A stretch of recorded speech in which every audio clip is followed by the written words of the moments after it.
Hey yo, thanks for tuning in to The Source, your source for celebrity news. If you respect and you rock with the channel, do me a favor and hit that like button. And if you're not subscribed to the channel, why don't you go ahead and do that too, as we get into this news. Check this out. The other day, Kandi Burruss, formerly of The Real Housewives, was doing an interview on her podcast with one of Soulja Boy's former cameramen. The cameraman worked with Soulja Boy back in 2007, and he shared a story in which he said that one time he was working with Soulja Boy and he hadn't eaten for like 3 days. So, later that day, Soulja Boy ordered like $1,000 worth of food, and he was like, "Yo, Soulja, can I have some chicken tenders?" And Soulja Boy was like, "Yeah, you can have some chicken tenders." And then, before he could get one of the chicken tenders, Soulja Boy turned around and spit on all of the food. Because at this particular time in Las Vegas, I had actually not eaten in 3 days. Ooh. I was in this tough place in life where I didn't want to beg for my paycheck or my per diem, which I wasn't getting, because I wanted to be a boss. So I'm not going to beg for it. I don't want to act like I'm struggling. Right. And then I'm also not going to call home to my mom because I don't want her to think something's wrong on the road. Right. So it's like at that time, it'd be like, you would have to send me a Western Union. Right. So I'm in Vegas and I haven't eaten in 3 days. And it's a very dark time because I'm not treated properly. And Soulja Boy called me to his room. We're staying at the Bellagio. And he wanted to make a really like viral video. And he said, "Come to my room, I'm about to order some room service." And he ordered $1,000 worth of room service. And when he was done, there was so much food left over. I was excited. I said, I saw some chicken fingers, and I was like, "Can I get those? Because I'm hungry. I'm really, really hungry." And he said, "Yeah, have whatever you want." And then he got up and he spat on the food. Well, after the cameraman shared that story with Kandi Burruss, Soulja Boy jumped online and he was like, wait a minute, that's not what happened. This ninja's over there lying for the cam and the gram. Because what happened was... Real motherfucking story that happened, nigga. I was eating my motherfucking food. I was eating some chicken or some shit. I bit into some shit I ain't like. You know how you bite into some chicken and some fat? Or you got some mayonnaise on your burger? It was something I bit into I didn't like. I spit the shit out in my plate, in my food. You act like I walked up to your plate and spit in your plate. Bitch, nigga, I was 17, nigga. I was 17, nigga. This 2007. Why we still talking about this old ass shit, folks? Put that ass, nigga. I was eating my food. I been to something I ain't like, and I spit in my plate, nigga. I spit the shit out. What the fuck you want me to swallow some shit I don't like, nigga? You want me to eat some shit I don't want to eat? I spit in my plate, I spit my food out, that was it. They still had their plate, they still had their food. They could have ate out their plate, out their own food. Why the fuck you trying to eat out my plate for anyway, nigga? Why the fuck you trying to eat out my plate? You got your own plate, nigga. And that's a motherfucking lie. Who go 3 days in a hotel without eating? Who the fuck go 3 days in a hotel without eating? Nigga, stop the cap, nigga. Your bitch ass could have walked to the lobby and got some bag of chips, nigga, or soda, nigga. You could have went and got something to eat from across the street. Who the fuck starved themselves for 3 days? So you ain't eat because I said you can't eat? Who the fuck is I'm, nigga? I'm your daddy, nigga. I control what you do, nigga. I tell you can't eat for 3 days and you not gonna, man, get the fuck out of here. Nigga can't tell me when I can eat, when I can't eat, nigga. Oh, your f***, I'm on the road with Michael Jackson, nigga. I'm gonna eat, nigga. Okay, so first off, can somebody please, tell Soulja Boy to slow down? Because the cameraman did not say that Soulja Boy forced him not to eat and had him locked in a room and was like, you ain't eating. What he said was, during a particular period of his life, he went through a hardship where he experienced some food insecurity and he hadn't eaten for 3 days. It happens. And I understand that Soulja Boy has been rich for a quick minute, but what Soulja Boy needs to understand is that unfortunately, everybody does not have access to a hot plate of food every day. Anyhow, after Soulja Boy shared his side of the story, a lot of people in the comment section actually believed him because one person said, I'll believe him. Dude's story didn't even make sense. And dude even got in the comments and said everything was fine and his experience was a blessing and he continued to work with Soulja. Soulja be a live wire a lot of the times, but this time I can tell he's telling the truth. Listen, I hope this Soulja Boy is telling the truth, because if he slobbered all over that chicken like he was a Gerber baby just so the cameraman couldn't have something to eat, that's mad foul. Anyhow, let me know what you think. Do you think that Soulja Boy is telling the truth? Anyhow, after Soulja Boy got finished setting the record straight according to his truth, he turned around and he cursed out Kandi Burruss. And Kandi, you too, you little bald head bitch. You got this white on your motherfucker bitch. I'm in Atlanta right now. Alright, so after Kandi heard that Soulja Boy called her a bald-head bee, she jumped online and responded by saying, I heard Soulja Boy was cussing me out on his live and say he wanted to pull up. Well, I would love for you to pull up. Let's speak on it. Alright, so here's the $50 million question. With that response, is Kandi Burruss saying, listen Soulja, come to the podcast and we can speak on it? Or is she saying, Ninja what? You know my location. Come see me and we could deal with it and I can have my man Todd drop you with the two-piece. I mean, for real, you can tell that Kandi's a shrewd businesswoman because that response could go either way. Now, after Soulja Boy jumped online and screamed on Kandi, talking about you ain't got no hair under your wig cap, a whole lot of people jumped online to defend Kandi. And one person was like, oh, he's not ready for Mama Joyce. And then somebody else was like, him calling her out her name lets me know he did it. And then after that, somebody else was like, I believe Charlie the cameraman. Soulja Boy is the type to become famous and forgot he came from struggle and act like a big man and mistreat his employees. I absolutely believe he spat in that food. You see, he ain't deny it. He just mad it came to light and now the internet looking at him sideways.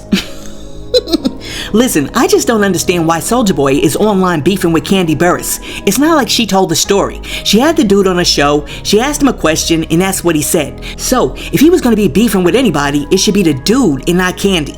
Anyhow, let me ask you guys a quick question because I'm from New York, I don't know.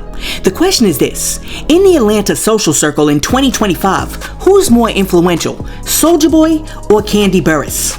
And since we're speaking about two unlikely people who are beefing, the other day a comedian named Gerald Houston called Clarissa Shields Serena Williams, and despite her objections and corrections, he kept saying it. Well, the joke didn't sit well with her man Papoose, who then allegedly picked up a book and struck Houston with it, leading to a police investigation. Initially, Gerald Houston said that he was considering filing a lawsuit against Papoose and Clarissa Shields, citing the incident as potential assault and defamation. But now, Gerald Houston has jumped back online to say that ever since Papoose hit him with the book, he is traumatized by books. When I'm heavy, man. Hey, man, I'm traumatized, man. I'm really traumatized, man. Man, I can't even book a flight, man.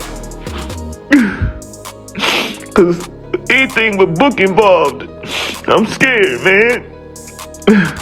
I'm scared for my life. I'm really scared of my life, man.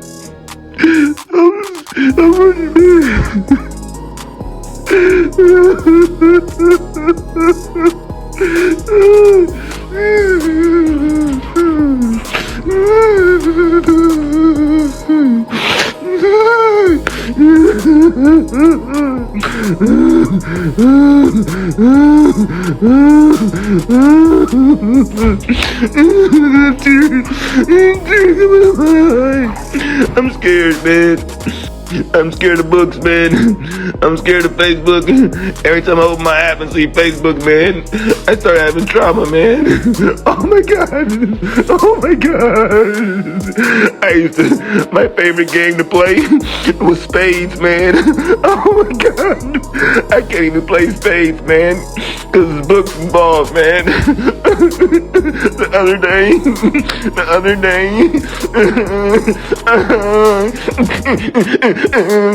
day, I tried to read my daughter a book. I tried to read my daughter a book, and I got scared.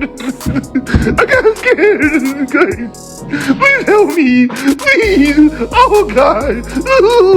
Oh God.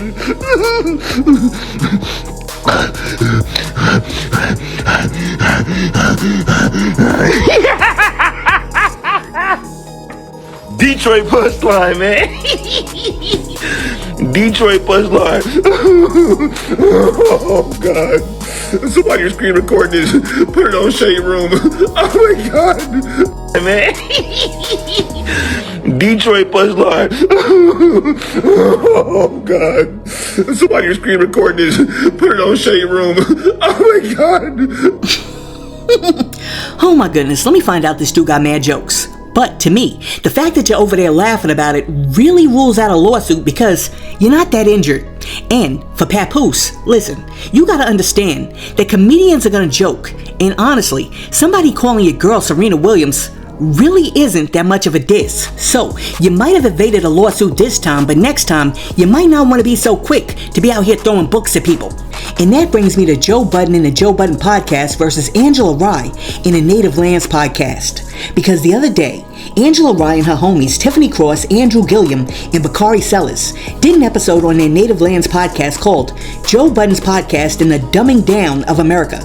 And during the episode, they addressed the fact that Joe Budden and his crew, excluding Mark Lamont Hill, don't seem to be the smartest apples in the bunch.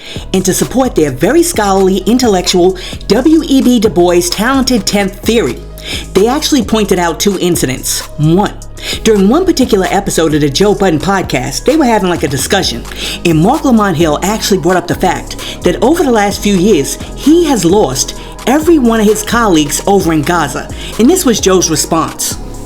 So Young Thug appeared on Little Baby's project. Quite the project. And Gunna. Well, over on the Native Lands podcast, they didn't like that reaction by Joe Budden very much because they felt that Joe Budden was being dismissive and also being very insensitive to Mark Lamont Hill with that response. You know, there's another clip that I don't know if you all saw where Mark announces very vulnerably that he's lost almost all of his colleagues that were reporting in Gaza. And by lost, I mean they are killed. They died in their reporting and trying to be courageous for their people. And then around the world, we're seeing violence everywhere, including Gaza, where I work for Al Jazeera. My colleagues, every colleague I have in Gaza has been murdered. Every single colleague I have in Gaza has been murdered. So we got a lot of work to do, a lot of stuff to pay attention to. That's pretty good. All right, Young Thug dissed, I get scared every time he do that shit. He do it so fast, so you gotta hit. Everybody know in Gaza is like, oh my colleague. God damn, he doing it again. Similarly, they felt that an argument that Mark Lamont Hill got into with Queen's Flip that almost came to blows was demonstrative of the low-value entertainment that Joe Budden in the podcast produces, which ultimately contributes to the dumbing down of everyone who watches the podcast. Y'all do realize Mark called this nigga dumb. I did not hear that. You say a lot of tricky words. No, I don't. I say regular words that's tricky to you. Tricky words, funny as shit. That's another thing. When he said, I'm using words that are tricky to you, it's dumb. Yes. But he did not say the person on the receipt. He responded to say you using tricky words. On, he said, I'm not using. No, it's not come on, Tiff. That is a way to call him dumb. No, I disagree. And this is why Mark made him feel small. Don't try to belittle me because I'm using the word you don't understand. Don't try to give a put down to me because I'm talking about something that might be a bit over your head. So I did not hear Mark call him dumb. I heard Mark saying, no, don't try to say something to me because I'm using a word you don't understand. Use your curiosity and say, Mark, can you better explain your point? I mean, that's still dumb. Like whether he said it directly or it was implied. If somebody said back to me, I'm like, I don't know what y'all talk about. And they'd be like, well, you don't know because you slow. That's not calling me dumb. Alright, so apparently, Joe Budden heard what they had to say over there on the Native Land podcast, and he did not appreciate these pseudo-intellectual types talking down on his podcast, so he clapped back by saying this. Angela Rye, I totally accept your non-invite to your platform. Flashback. Of course, Mark is welcome anytime. I don't know about the rest of them. And would like to add on to it. Wait, she disinvited you from her? No. She said everybody up here wouldn't be welcome. Who wants to go up there? Oh man, I can't go somewhere that I didn't want to go. Well, see, I didn't even know they existed. Why don't we tell the audience what happened? In the aftermath of my contretemps with Flip last week. Flashback. Don't call me a sucker no more. Yo, don't call me a sucker no more. Don't call me a sucker no more. Don't call me a sucker no more. Who? He's doing it now. He's doing it. Yeah, he's doing tricky words. Tricky words. There was a lot of media that came out, but one of the big pods that I saw respond to it, and I just heard it this morning on the way in, was the Native Land Podcast, which is a podcast with Andrew Gillum, former mayor of Tallahassee, Angela Rye, formerly of CNN, media mogul. Mark, if you're gonna do it and give your friends a whole bunch of respect, Tiffany Cross, and I gave y'all a chance to do it. All right, yo, check this out. Check this out. We usually no, because he's being too respectful for me. We gonna turn up. He's supposed to. We gonna turn up. Yeah, but I don't want to. They podcast are so big and say they last. Anyway, let me finish the thought. I'll just say this: they put a podcast out responding to what happened between Flip and me, and they offer different perspectives on it. I thought they were generally respectful, and I agree with a lot of what was said. Some of it I had a slightly different take on, but they were basically using this as a kind of launching pad to talk about a bigger issue, which they saw was a dumbing down of America. I think the episode was called the Joe Budden podcast and the dumbing down of America. Flashback. But what I want to get into is this anti-intellectual movement that I think is ravaging the Black community. I think this week a lot of us saw the clip of Mark Lamont Hill on the Joe Budden podcast. And if you didn't, we'll certainly be playing it here. But beyond just this viral moment, I want us to get into the dying and the death of Black intellectualism. Oh shit! And they were saying that the exchange between me and Flip is evidence of that. Now, as I said earlier in the show, I don't agree with that part of it. It's just not in his head, so I think he does. Yeah. Well, that's where problem number one arrives for me, and then I'll toss it back to Mark. You title it that, and then admittedly say, I don't look at that, because that's not my ministry. See, that's why I appreciate what Andrew had to say, because he said, one, I'm not familiar with this podcast. Flashback. To the canon, I will be very honest. I've never listened to the Budden by the Joe Budden podcast before. This was the first clip I've ever seen of it. Is with Mark on it, and that probably distances me even greater from a lot of folks out there who probably, it's a number 5 or top 5 or top 10 for a reason. That means people are going there to subscribe. The reason why I think I value a voice like Mark's, being able to cut through in a top 10, top 5 audience, is that at least somebody gets an exposure to his perspective that may not have otherwise had it. I don't watch the clips from this podcast. I assume this is not their frequency every week. I don't know if that's the rhythm of it from day to day or whatever is broadcast, week to week, whenever it shows. But I've got to believe that, knowing Mark well enough, that on a regular basis, he's probably being able to enter into that conversation, that discussion, a higher level of discourse than what we saw exhibited there. Maybe he's entering into that conversation some terms, some theory of changes, some beliefs that then people go and Google afterwards. They didn't know before, and now their curiosity has been piqued and they're going to check it out. And to that extent, I think that is a good thing. I think it is probably not a good thing in society when sort of our thoughtful folks are only talking to other thoughtful folks. Yeah. Thank you, Andrew. Thank you, Andrew. That's why you need niggas with brains around. Thank you. That indeed is not our frequency every week. He went on to say, I also trust Mark and his ability to gauge where he should and shouldn't be, who he should connect with and who he shouldn't, to kind of filter out where he's safe at. Okay, so here are my thoughts on the situation. Unless you've been living under a rock for the last 10 years, then you know what you're getting when you tune into the Joe Budden podcast.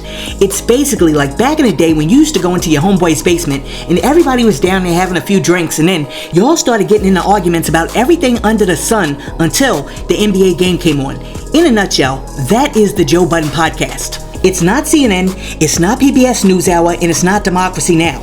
It's Joe flipping ish and them talking ish. And what Angela Rye and them need to understand is that there's a place for that. The same way that there's a place for very serious intellectual podcasts in which we discuss very serious things in very nuanced ways. And one type of content is not better or superior or more intellectual than the other. They're simply different types of content. And that's why we have freedom of choice, and we also have remote controls so that we can change the channel. Because if we want to see something very serious, we can click on it. And if we don't, we turn on something else. So if I want to hear some messy hip-hop tea, I turn on Joe Budden. If I want to hear about politics, I turn on Roland Martin or Don Lemon. And if I want to hear exactly what Diddy's doing right now at this exact minute, I turn on Tisa Tells. Because everybody is offering you a little something different in their own way, day to day. And actually, that's what makes the internet so unique and special. Now, after Angela Rye and them said what they said, and then Joe Budden came back and said what he said, a whole lot of people on the internet weighed in. So check out what a few people on social media had to say. I want to ask a question. I think that anyone that has their intelligence insulted would feel a way, especially when you're attaching it to their brand. So for Angela Rye to title that podcast, that Native Land podcast, The Dumbing Down of America, and then put the Joe Budden podcast on a thumbnail, I feel like Joe Budden, like, he had a human response. Not only are you calling me unintelligent by using the criteria of elitism while claiming to be fighting for the collective of black people, but you're also attaching my podcast name and putting it on the thumbnail. And I was wondering, I'm like, her opinion is her opinion and her perspective is her perspective, but why would you title the podcast that? Even Joe Budden said you could have named that podcast anything different, but you chose that.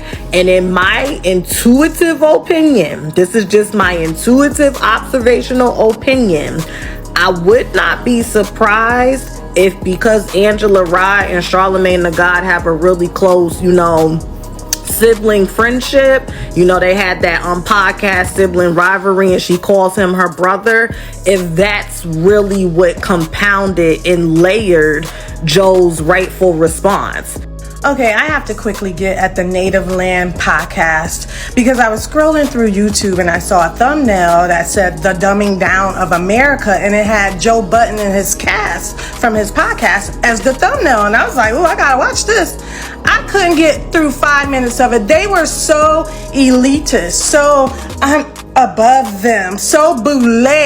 I couldn't stand it. Apparently they're upset because Mark Lamont Hill, who is on the podcast, and this guy Flip, who is he's a little out there, he's hood, street, and wild. They got upset that they got into an argument, very heated argument, and they're like, Mark Lamont Hill can come home, but we're not talking to the rest of them. I don't talk to people I don't agree with. I don't mess with those kind of people. Girl, you talk to Jasmine Crockett. Flip and Jasmine Crockett are the same fucking people. Just throw him on an ugly ass wig, some ugly ass eyelashes, and cash your nails, and you got Jasmine Crockett right there. Same type of ghetto, same type of mannerisms, same speech, and same funny. Same level of scares white people too. So bitch, don't come with that I can't talk to Flip. You already do. It just pisses me off because they're acting as if Mark Lamont Hill is being held captive by some street gang or something. Mark Lamont Hill had every bit of 200 views per video on YouTube before he got on the Joe Budden show, when CNN and the rest of you elite media people left him for dead. Now he's the most popular over there besides Joe Budden. So, and that's regardless if the audience sympathize with him on Gaza or not. Let me tell you something. His audience and your audience and all the people you trying to get to sign up to vote for Democrats again, they don't know where Gaza is, don't know shit about Gaza either. So shut the fuck up. So I'm aware of the back and forth between the Joe Budden podcast and the Native Land podcast. There's only really one part that I want to focus on, and that's the part about Dr. Mark Lamont Hill being a free agent, and him, he could have gone anywhere to any podcast that would have him.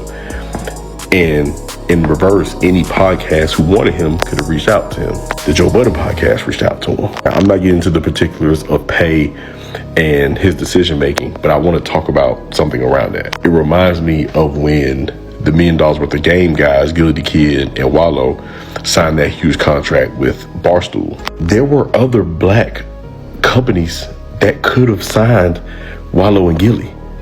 They didn't. So when the Native Land podcast is acting like Dr. Mark Lamont Hill is at a place that is beneath him, and I don't want to get into whether that has some validity or not, but if you feel that way, why didn't you offer him to come to Native Land Podcast. If you were in a position to hire people like that, which apparently you are because you just added Bakari Sellers to the cast, instead of talking mess about how you feel like your contemporary or comrade is at somewhere he doesn't belong, why didn't you hire him? And although you all both are in a space to where you all talk for a living, podcasting is just talking for a living, you all obviously have a relationship with him directly. Why didn't you just call him? Like, does podcasting and talking come before relationship? Everybody involved in this situation is above 40 years old. Regardless of their education level, everybody's above 40. I know you all are in the business of talking. And this is how a lot of people make money in this industry. But at a certain point, you got to handle things like adults. And if you really felt that some type of way because Dr. Mark Lamar Hill got into a heated argument with his co-host, which honestly felt justified, these two grown men, I don't know why you couldn't call your friend. Or like I said, if you feel like he's on a platform that he's better than, doesn't deserve to be on, as far as like he's too educated to be there, if you all feel like you all are the place where he deserves to be, you should have got him when he was a free agent. Like, I don't know what to tell you.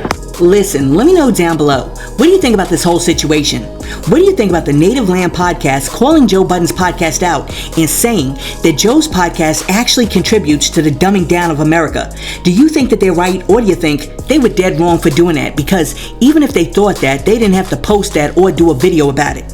Listen, let me know what you think about everything that we discussed in today's video, and while you're down there leaving a comment, be sure to like and subscribe to the channel and share this video with your friends. Hey yo, thanks for tuning in to The Source, your source for celebrity news. Peace.